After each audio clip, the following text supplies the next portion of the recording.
drama is feeling particularly catty this show. Life is a Cabaret is back with music and lyrics by Kander and Ed, the book by Joe Masteroff. And this time we've got Eddie Redmayne as the MC and Gail Ranking as Sally Bowles, and the Kit Kat Club is at the August Wilson Theater. And take it away, Lisa. So this is the third version of Cabaret I've seen. I saw the movie, I saw the Alan Cumming version. This one differs in that it goes more back to the original book. They start the evening an hour before the actual performance starts with what they're calling a cabaret, which is a tri-level group of dancers, musicians, singers performing, and it's not 1920s performances, but there is one dancer I want to call out. Her name is Alaya. She's fabulous. I wish that all of them had been as good as her, but hey, once the performance actually starts, you are moved into the actual theater, half of which has been turned into a Weimar era cabaret club. So it's got low lighting, telephones and lamps on the tables. There are waiters in white tuxes circulating to give you a free drink or pretzels, whatever. And the stage, it is round and it revolves. And so it wound up like half the time we were watching the backs of the performers while they performed to the club half of the theater. Eddie Redmayne was fabulous as the MC. He starts out innocuous, dressed like a clown with a little pointed hat and little short shorts. He looks like a schoolboy wearing a birthday hat. But at the end of the play, almost at the end, he's wearing a clown outfit that is all black and actually looks more like a Nazi SS uniform. It's really, really creepy. He is fabulous and deserves all of the encomiums he's getting. The woman who plays Sally Bowles, I was more conflicted about her. She does not play Sally as the divinely decadent femme fatale that I always presumed her to be.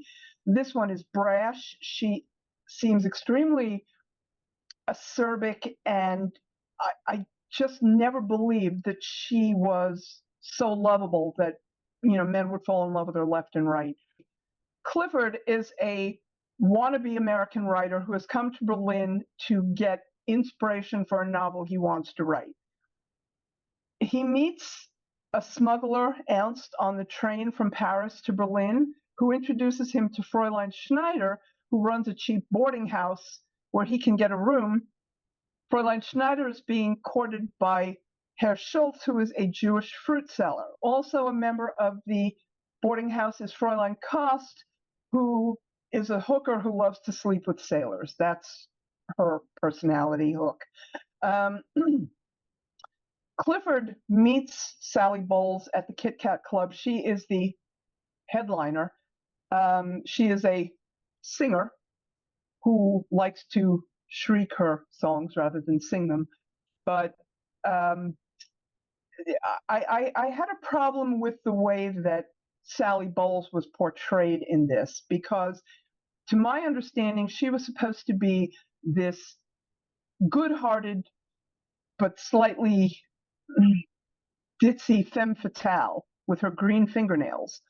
And divinely decadent is not anything I would use to describe her as she was portrayed. This Sally Bowles was acerbic and brash and harsh, and I just didn't understand her appeal to all these men who were supposedly falling in love with her. Her lover, Clifford, after she moves in with him in the boarding house, he is played by Adol Blankson Wood. Actually, he's a straight man. So because you have all these larger than life people, so he actually was very good at what he did, which is basically absorbing everything while everyone else is going crazy around him. He's like the steadying centerpiece. So that's how he's supposed to be. He lets himself be bulldozed. He lets himself be used by Ernst. He lets himself be used by Sally Bowles. He's just, he's a milquetoast. Exactly. And he did that very well. Because I've seen him in other things. Believe me, as Hamlet, he's very fiery. Okay, well, okay. So then he plays his part extremely well, because here he's just a zero. The love story, however, between Fräulein Schneider Phoebe North, and Herr Schultz, Steven Skeibel, the old Tevye and the Yiddish fiddler. that was much more believable. I mean, you could tell that these were like acting pros. They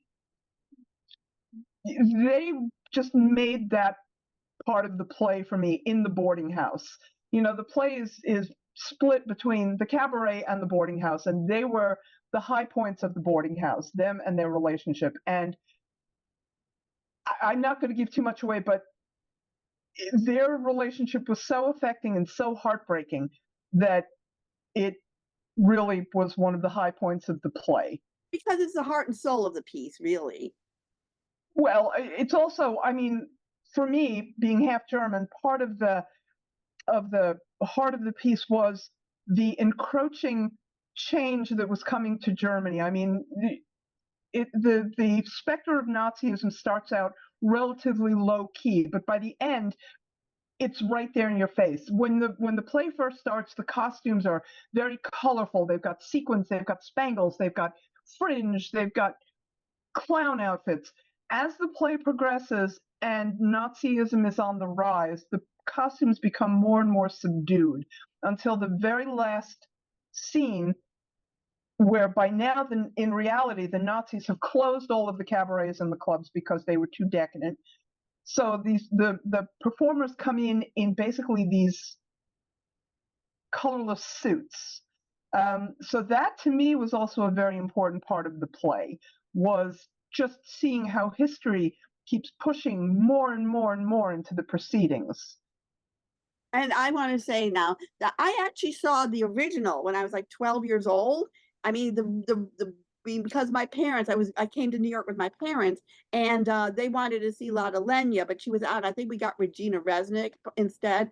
And I remember I saw it with Anita Gillette, who I knew as a blue fairy in Pinocchio. I was a little kid at the time. So for me, I found the whole thing disturbing. It is not something you want to take an innocent 12-year-old. 12-year-olds are no longer innocent, but back in the 60s, we were innocent.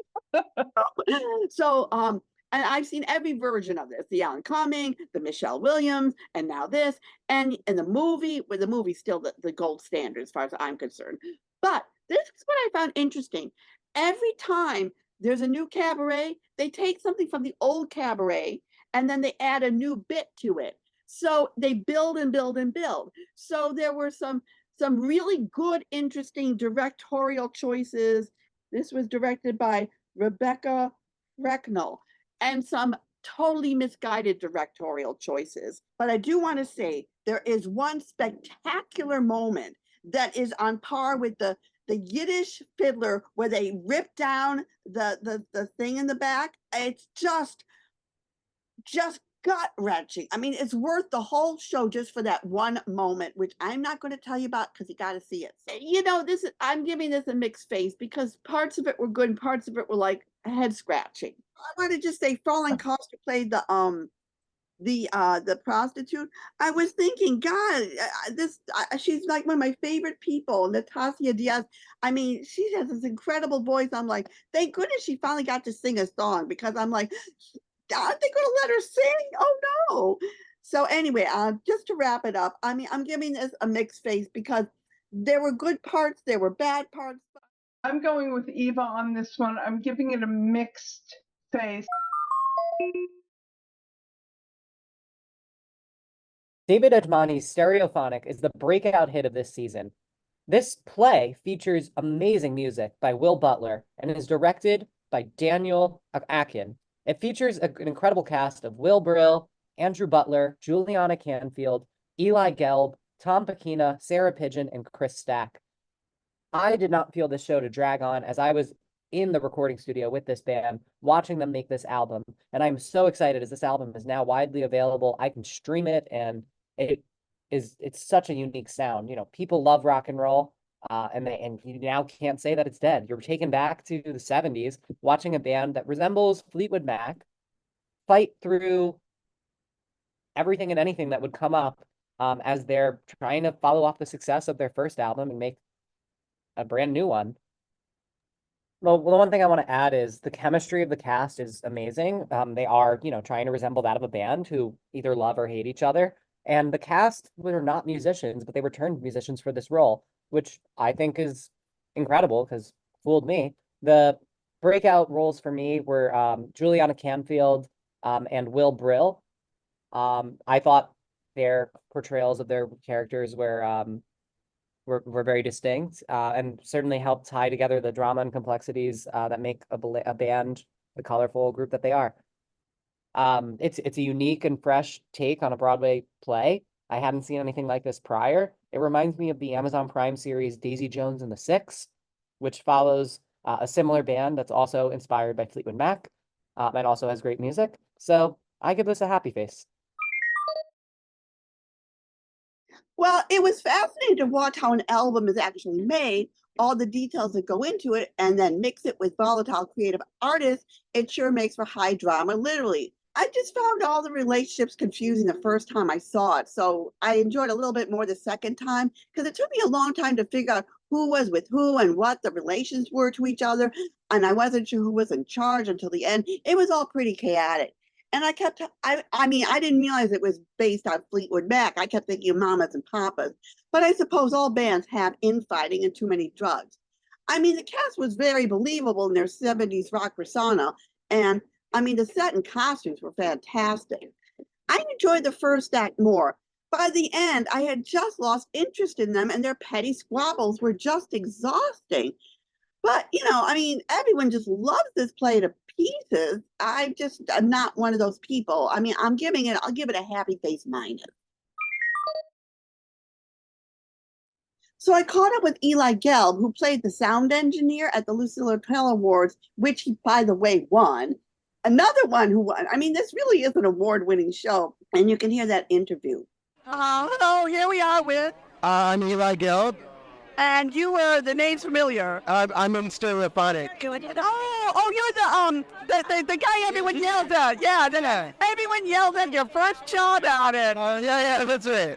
So, my gosh, that is a marathon, that musical. Yeah, I mean, it's like, it's 220-something pages, and we do, like, I guess our runtime runs around, like, 3 hours, 15 minutes. And you're on stage the entire time. They at least have to go and change, but you're there dealing with all these crazy people. I mean, we all get a little bit of off-stage time, but yeah, I am on stage for a lot of it, and 2 show days are a lot, but we love the play so much, so it's really a joy to get to do it and get to do it on Broadway now. It's just like it keeps getting better and better. So. Oh, so you don't leave the stage saying, "Oh my God, all these people yelling at me! I need some positivity." No, I mean Grover gets to have a little bit of a release, so do I. Well, congratulations, Sano. I'm glad it moved to Broadway. Thank you so much. I appreciate that. Thank you. At the newly opened Perelman Performing Arts Center in Lower Manhattan, Cats the Jellicle Ball is now running through its 3rd extension through September 8th. The Jellicle Ball reimagines the 1981 Andrew Lloyd Webber musical of the same name. And while the concept of a drag queen ballroom competition is intriguing, the execution actually left me feeling very confused and a bit underwhelmed. The production felt like a plotless parade of characters strutting across a catwalk. At the heart of its story, Cats is about other cats sharing their stories, all competing for a shot at a new life. The focus seems to be on individual performances rather than a cohesive narrative, and I found the line between drag show and musical to be a bit blurred. The atmosphere was incredibly lively as audience members were enthusiastically reacting throughout as cast members roamed across the venue. The modular space was reconfigured with theater, stadium style, and cabaret seating with a catwalk in the center and a DJ on the 2nd floor balcony. Behind the catwalk was an underutilized set with a fire escape. This all contributed to a loud and flashy show. I expected fuller cat-like costumes for a show with the name Cats, and I did not come to see a lot of that, but there was impressive hair and makeup that contributed to a lot of the drag-like ambiance. The dancing for me was really what the highlight was. You had a lot of contemporary moves, people spinning on stage, and that's what kept my engagement. I also expected to see Andre DeShields more for what is a top talent being billed in this production. And he didn't have a particularly large or memorable role. He was like a pageant judge. Performance, of course, is the title song Memories. This production is definitely best suited for audiences that may already have a familiarity with Cats or an appreciation for it. I know Cats can be a very divisive musical, but definitely audiences who are open to bold reinterpretations will find this enjoyable. It's a very energetic atmosphere. The dancing, like I said, was a highlight for me, but I found the lack of a clear narrative and the uneven focus leaving me to want more. So I give it a sad face plus. First, this is based on T.S. Eliot's book of poems, Old Possum's Book of Practical Cats by T.S. Eliot. So it never has been a narrative story. It's always been a musicalization of a book of poems. So basically, it just focuses on singular stories of each cat. Each cat has its own personality, and that's what they focus on. Now, I saw the original Cats. I saw the revised Cats. I completely disregarded the movie Cats because it terrified me. And I'm a cat person, but it looked horrifying. And I have always disliked it. It's horrible. And like I said, but this was exciting. This brought a new life to it, and the audience was going crazy, and it works. It works to make these preening cats who, like, they're so above and superior, because that's what cats are, as these prancing queens, trying to outshine each other. So it worked brilliantly. And of course, Andre Nichelle is old Deuteronomy, who is, he makes a grand entrance. And he has a couple of songs, but he's really there to help, decide who's going to be reborn. And then you have Grisabella as the glamour cat who's fallen on hard times. But my favorite cat, always, in any version of it, no matter whenever I see it, it's the highlight of the show to me, is Gus the theater cat. Oh, and I've always been cold watching Cats, but my God, I was crying in spots. I was moved in spots. I was jumping on my feet in spots. I just thought this was absolutely incredible. And you mentioned hair and wig designer. That was Nikki Mathias. The choreography by Omari Wiles and Arturo Leones was amazing. The costumes by Queen Jean were brilliant. And even the lighting, even though it was bad for me, with Vertigo by Adam Honore, the way, because it was almost like a three-ring circus at one point with all the cats, and the way he spotlighted, so you know where your attention should go. So the lighting was very integral to not being confusing, to understand what was going on. So, I mean, I'm giving this, if you've seen Cats in the past and hated it, go to this one. If you've avoided Cats, go see this. I mean, just being part of the audience is experience enough. Oh, and I was going to say, I forgot, I had a couple of understudies. Emma Sophia wasn't there, so Cassandra and Skimble Shanks was played by Baby, and Victoria was played by Shelby Griswold. And I'm giving this a happy face plus, and there's a reason it keeps getting extended, and it's just wonderful. I spoke to several people at the Theater World Awards this year, starting with Nichelle Lewis, who plays Dorothy in The Wiz, which closes August 18th. Scott Siegel, who has several shows at 54 Below, and Casey Likes, who plays Marty McFly in Back to the Future musical. Hello, here we are with Nichelle Lewis. Oh, you're Dorothy. Yes, that's me. Oh, it must be such a cute little role to play, and you get to sing home. Yes, I mean, it's so exciting, and clicking my heels 3 times at the end of each night is just, it's everything I could have ever dreamed of, so. And you get to collect the most marvelous people, or animals, or Tin Mans, or scarecrows, and other things.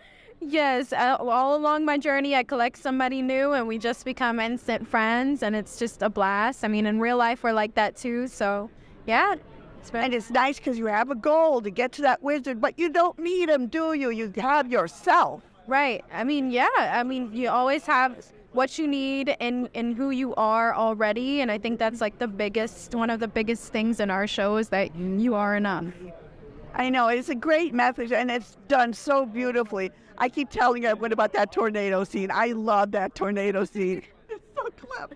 It's amazing, and the dancers come out and they pick me up and they dance, and it's just beautiful. So yeah. They must be flying literally to be in the show. I mean, yeah. I mean, it's something that I didn't really expect to happen so soon, but to happen in this way, playing Dorothy on Broadway in the revival is just spectacular. And congratulations on the Theater World Award. Thank you so much. I'll let you get on with it now. Thank you. Hello, here we are with Siegel. the busiest man in the world. So let me know all your stuff you're doing. I know it's too late to talk about Broadway by the year, but you can talk about the whole season that you did. Broadway by the season will have concluded on June 17th, our second season in Merkin Hall, with stars like Christine Andreas and Sal Viviano and the like, Danny Gardner, Carol J. Bufford. But I will tell you this, now, as you may know, I do a lot of shows at 54 Below. Right, so you talk about those. And we're starting something new, which people should know about. There's going to be a Scott Siegel's Broadway musical brunch. It's going to be and it's the only show that's designed at 54 Below to not coincide with the Broadway schedule. So you can see on Sunday, July 21st at 1 o'clock, our big musical brunch show, and still make your 3 o'clock matinee and have a fabulous breakfast, brunch at 54 Below. That's a brilliant idea. I think so. And then we're going to be doing one in August. Right now it's once a month, and it'll either be on a Saturday at noon or a Sunday at 1. But if you look on their schedule, it's called Scott Siegel's Broadway Musical Brunch, and it should be great fun. We have a fabulous cast for the first show. We're to make the launch of it in July. We have Tony nominee Christiane Knoll from Ragtime. We have Tony nominee Kenita Miller. We have lots of other fabulous folks too. But it's going to be a lot of fun to launch that. I think it should be successful. So just look for the name Scott Siegel. Well, in that case, the other show that I do that's a big anchor there is 54 C's Broadway's Greatest Hits. We do that twice a month.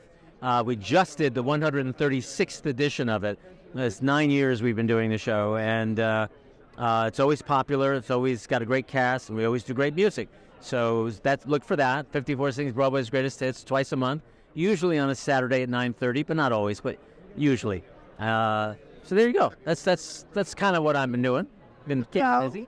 Thank you very much. My pleasure. And here we are at the Theater World Awards, and we're so happy to share this with everybody here. So I'm glad you're here to make a record of it. I'm trying. You're doing. Nice to see you. Thank you. Hello, here we are with Casey Likes, Marty McFly, and Back to the Future. But also you were Almost Famous. I was an Almost Famous, and I got my Theater World Award for that.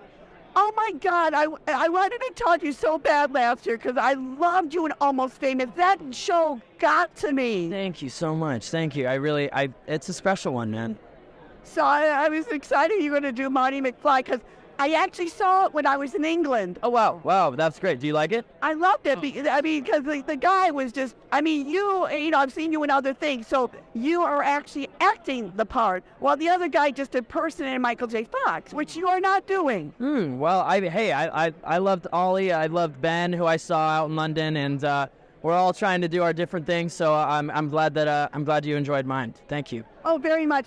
Isn't it kind of cool to be in this show with this car and it's got such a persona to it, this movie. It's such a beloved movie. Yeah, it's super special. It's really great to be a part of something that people hold so dearly to them. You can just feel that the audiences know this property and want you to protect it as much as they do. And we try our best to do that. So it's really special. Oh, I know, because there's all these bits and we're waiting for oh, he did that. Yeah. Oh, he did that. Yay. So we go crazy. Exactly. It's so great. And it's also great to invent new things with Roger Bart, my co-star who plays Doc. And we try to find some new stuff all the time, which is great. And then you got the guy who plays your father and your mother and the girlfriend. And there's just so much going on all the time. Yeah. It's great. It's the best. I have the best time doing that show. The set and the car. That car is amazing. Yeah, I know. Isn't it incredible? It's a little The secret is that it's a little small for me. It's a little smaller than a normal DeLorean, so it's a tight little go-kart in there, but it's great. Well, congratulations. Thank Oh, who are you presenting to, I should ask? I'm presenting to Philip Johnson Richardson. I don't know if he's allowed to know until I do it, but he's the Tin Man right now in The Wiz, and he's amazing. Oh, another classic sort of movie type character we know. So that's a perfect pairing for you two. He's amazing. He's amazing. Well, congratulations. You are just a wonderful actor. I really... Thank you for your kindness. What was your name again? Oh, it's Eva Heinemann. Thank you so much, Eva. Yeah. You give heart to the role. Thank you. You really do. I always end up crying over whatever you do. Oh, wow. Thank you. That's very sweet of you. Thank you. Well, I love everything that I do, so thank you for loving it, too. Oh, absolutely. Nice to meet you. Nice to meet you, too. Sir, thank you. Next show is August 24th. Soho Playhouse has so much stuff going on, and it's continuous and changes. Frisbee Hill in Central Park, August 12th at 6 o'clock, is having their Public Works Let's Hear It for New York, an unforgettable dance experience. Closing on August 11th, what we talked about last show, the Rosenberg Strange Fruit Project from John Giler is been extended. Con is at Brooklyn Art House. Closing August 17th is the Little Shakespeare Festival at Frigid, New York City. Closing 18th is Red Ink at Rattlesnake and Clowns Like Me at DR2. And here we've got A Poem and a Mistake August 10th and Cursed August 15th, 16th, and 18th. Joe's Pub has a hilarious Jeff Hiller going on August 12th and 14th. And Shane Summers One Act Festival, which opens August 8th and goes to September 1st, has John Patrick Shanley, Jesse Eisenberg show, so there are lots to check out. 54 Below reunites those Rent guys, Anna Pascal and Anthony Rapp, in Celebrating Friendship and History, August 10th, 13th, and 17th. And finally, Battery Dance presents the 43rd Annual Battery Dance Festival, August 11th through 17th, in person or via live stream. Kristen Hardwick, who reviewed for High Drama a while ago, is back to review New George's Kara and Emma and Barbara and Miranda, which closes August 17th at the Tank. Through a tapestry of internal monologues, Kara and Emma and Barbara and Miranda follows the journey of four women whose major life crises collide on Christmas Eve, leading them to accidentally help each other find a way out. Find the review on our Facebook page. As you can see, even though it's August, there's still lots of theater, dance, and cabaret going on, so lots to do in August. See you August 24th.